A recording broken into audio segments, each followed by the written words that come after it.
Naawa naman ako, kaya nagpahiram. Pero ilang buwan na parang nakalimutan. Online ka sa Facebook, puro may day pa. May bagong sapatos at may inuman pa. Pero kapag chat ko'y pare yung utang, biglang sinzone ako, wala nang pakialam. Kapag kailangan mo, ako'y hinahanap. Kapag bayaran na, biglang lumilipad. Ano ba naman yan, kaibigan kong mahal? Ang utang mo yata'y naging alamat. Ang utang mo ba? Kailan mo ba babayaran to? Araw-araw akong nagtatanong, pero lagi kang may bagong rason. Ang utang mo ba? Parang di mo na naaalala to. Nung umutang ka, apurado. Ngayon naman parang naglaho. Sabi mo noon, sa katapusan lang. Pero ilang taon na wala pa ring laman. Tuwing magkikita tayo sa kalsada, bigla kang liliko sa ibang bangketa. May pang-load, may pang-date, may pang-gala, may pang-date. Pero kapag utang na ang usapan, biglang mahina ang signal ng bayan. Hindi naman ako bangko ng barangay, hindi rin lending na may patong araw-araw. Konting hiya naman, kaibigan kong tunay. Bayaran mo na bago pa ako magulang. Ang utang mo ba? Kailan mo ba babayaran to? Araw-araw akong nagtatanong, pero lagi kang may bagong rason. Ang utang mo ba? Parang di mo na naaalala to. Nung umutang ka, apurado. Ngayon naman parang naglaho. Hoy pare! Hoy pare! Huwag kang magtago. Hindi ka multo para mawalan ng anino. Kapag may handaan, ikaw ang una. Pero sa bayaran, ikaw ang huli. Lagi ba? Hindi ako galit, gusto ko lang malinaw. Pera ko rin yan, pinaghirapan ko naman. Kung wala pa ngayon, magsabi ka ng totoo. Huwag yung puro bukas-bukas hanggang tumubo. Maraming pagkakaibigan ang nasisira dahil sa utang na ayaw bayaran nila. Mas masarap matulog kapag walang atraso, at mas magaan ang loob kung tapat sa tao. Ang utang mo ba? Bayaran mo na ngayon mismo, para matapos na ang istorya at hindi na maging alamat sa baryo. Ang utang mo ba? Huwag mo nang kalimutan to. Kapag nangutang may responsibilidad, yan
ng iba. Pag may kailangan ng bilis mong dumating, parang kidlat kung makatawag at lambing.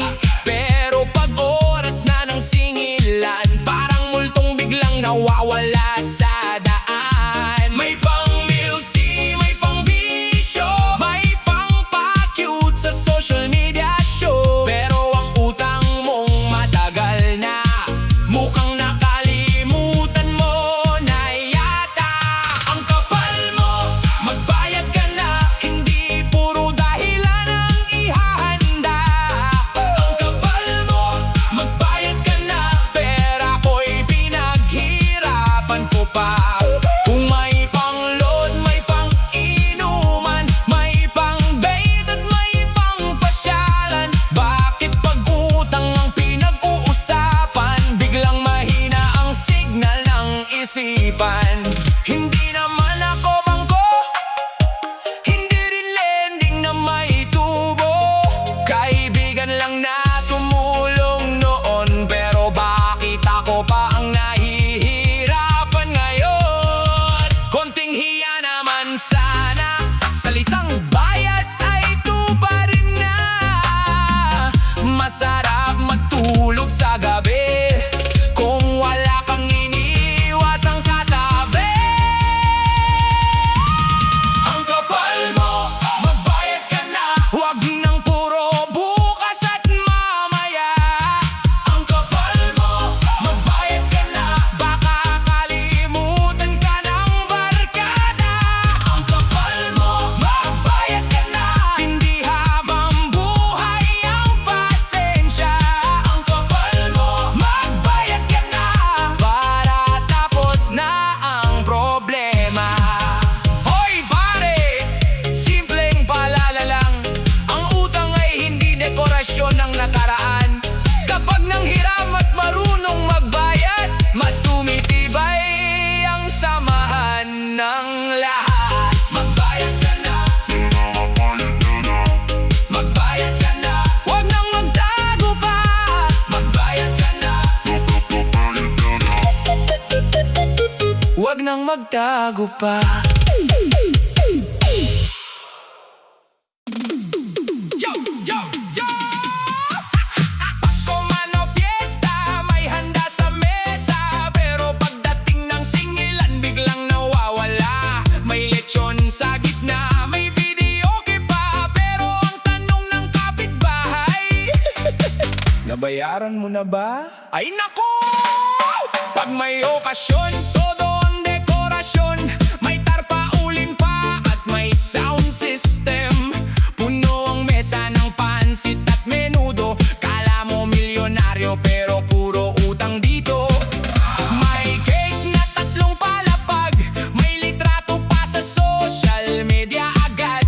Lahat nakangiti, lahat nakapost, pero si maniningil nakaabang sa kanto, boss. May panghanda, may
Paulit-ulit na lang ang parehong dahilan. Ngayon ay masaya, bukas ay singilan. Kaya mag-ingat sa gastusing walang hanggan. May panghanda pero bawat sa utang, pagtamang awit para sa nakakaramdam. Hindi kailangan ng bonggang selebrasyon kung kapalit naman ay problemang walang katapusan.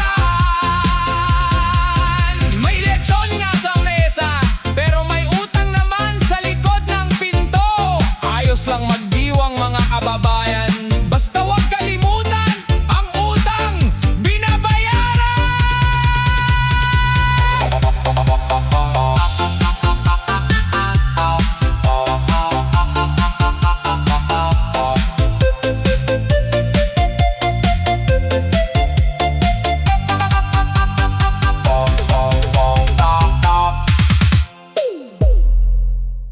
Oy mare, nasaan ka na? May tumakatok sa geda nyo, hindi si crush, hindi si kumpare. Maniningil yan mare, magtago ka na dali. Maagang maaga may tuktok sa pinto, kinabahan ka agad nagtago sa aparador mo. Sabi mo sa anak, sabihin mong wala ako, pero narinig ka nilang nanonood ng TV sa kwarto. May bagong bag, may bagong sapatos, may pang milk tea, may panggala halos. Pero kapag sinilan na ang usapan, biglang nawawala parang bula sa kalsada. Mare, mare, anong nangyari? Noong umutang ka araw-araw kang sweet sa akin, ngayon na due date, hindi ka na mahagilap kahit online ka. Season lang ang sagot. Mare, magtago ka na, may maniningil. Nasa labas na siya, medyo mainit ang kilay at ilong. Mare, magtago ka na, may maniningil. Baka pati kapitbahay nyo madamay sa gulo.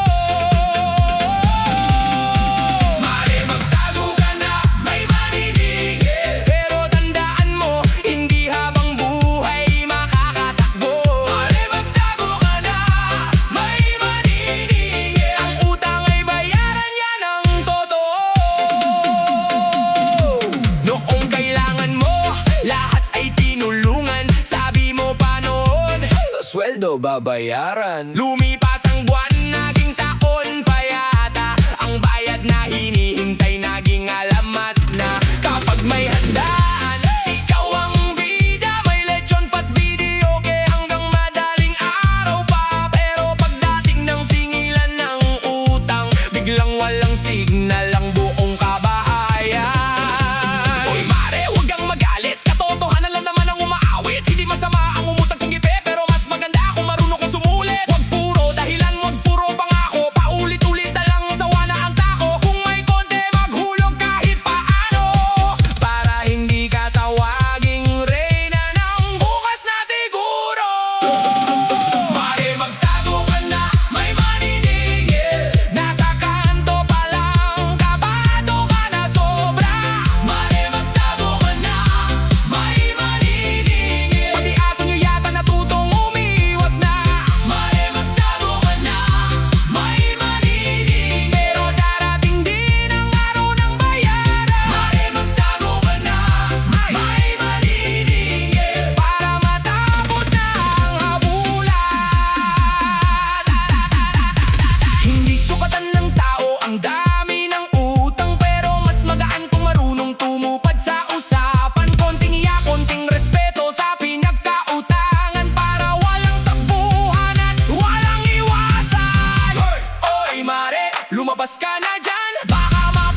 mare na laging online, laging may story, laging may pa-shine. Pero pag singilan na ng utang, biglang nawawala na parang bula sa hangin. DJ, paandar! Mare, naaalala mo pa ba noong gipit ka't wala kang makuha? Ako ang unang tumulong sa'yo. Ngayon singilan na, bakit nagtatago? May pang milk tea, may pang buffet, may bagong sapatos na mamahalin eh. Pero pag-usapang bayaran na, laging sagot mo, Mare, next week na. Aba mare, wag kang ganyan. Utang ay utang, di dapat kalimutan. Kung may pang-post ka sa social media, dapat may panghulog ka rin sana. Pautang mare, bawal makunat ka magbayad. Pagdating sa utang, wag kang magtamad. Noong umutang ka, ang bilis mong lumapit. Ngayon singilan na, parang hangin kang sumingit. Pautang mare, bawal makunat ka magbayad. Respeto lang naman ang aking hinahanap. Konting hiya, konting kusa naman, para hindi masira ang ating samahan. Nakita-kita sa video kay kagabi, may lechon pa at may kasamang selfie. Nagtanong ako, Mare, kumusta na? Biglang sabi mo, lowbat na yata.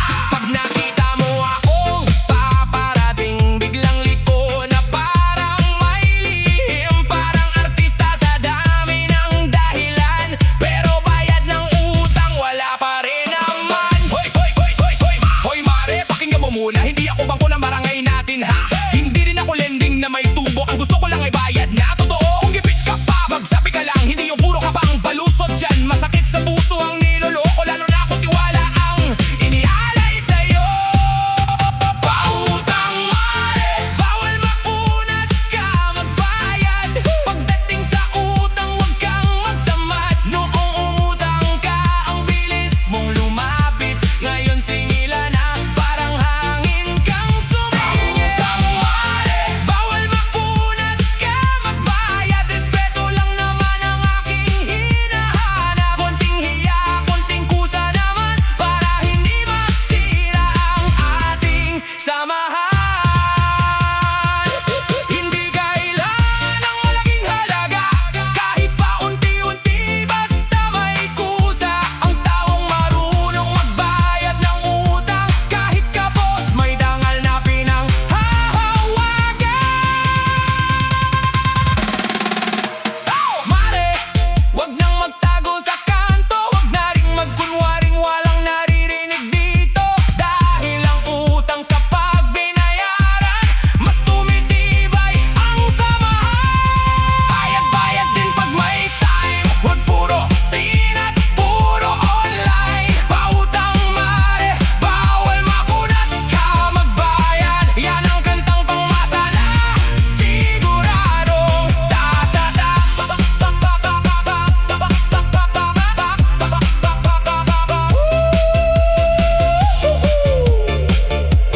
Utang ay bayaran para walang kang iwasan.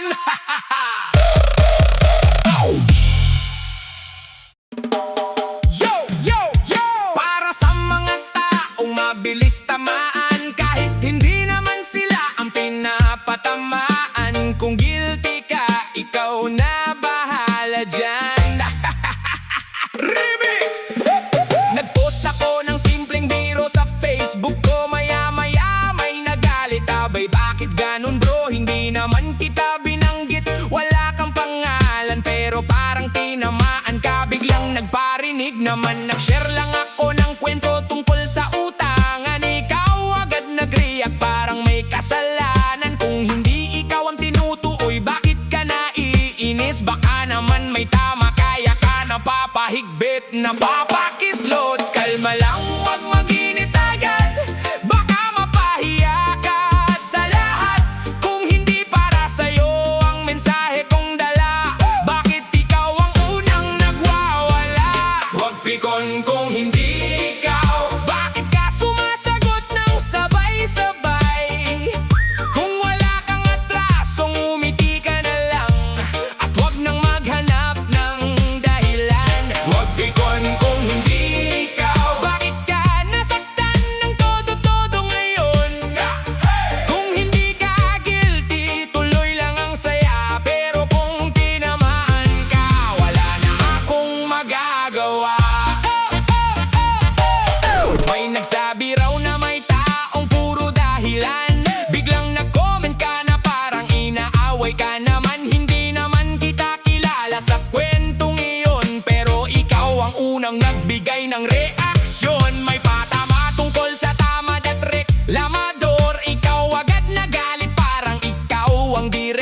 dito saglit. Kung may nakikita ang kahawig ng ugali mo, hindi ko nakasalanan kung natamaan ka rito. May mga taong tahimik pero biglang sumisigaw. Kapag nakarinig ng patama, sila agad ang sumasaw.